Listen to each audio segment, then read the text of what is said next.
அடே யாரை பத்தி என்ன கேள்விடா கேக்குறீங்க? ரீசெண்டா நடந்த என்டிகே மீட்டிங்ல தன்னோட தேர்தல் அறிக்கையெல்லாம் வெளியிட்டாரு நாம் தமிழர் கட்சி தலைவர் சீமான். அதுல குடும்பத்துல ஒருத்தருக்கு அரசு வேலை தரதாகவும் ஒரு அறிக்கையை சொல்லியிருப்பாரு. அதை கேட்ட கூட்டத்துல இருந்து ஒருத்தர், குடும்பத்துல ஒருத்தருக்கு அரசு வேலைனா மொத்தம் 2 லட்சம் பேத்துக்கும் அரசு வேலை தருவீங்களான்னு ஒரு கேள்வி கேட்டிருப்பாரு. அப்படி கேட்ட அவரை கூட்டத்துல இருக்கிற மத்த எல்லாரும் சேர்ந்து அவரை கண்ட்ரோல் பண்ண அடுத்து என்ன நடந்துச்சு நீங்களே பாருங்க.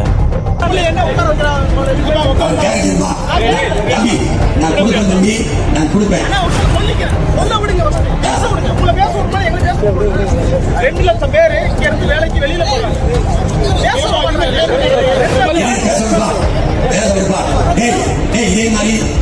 இதே மாதிரி ஸ்டாலின் விஜய் எதை கொண்டா வரும்போது கேட்கணும்.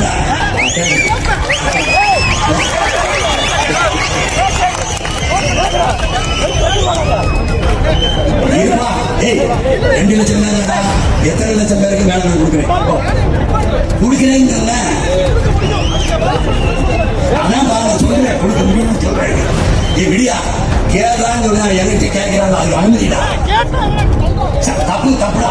விடுங்க பாருங்க கேட்க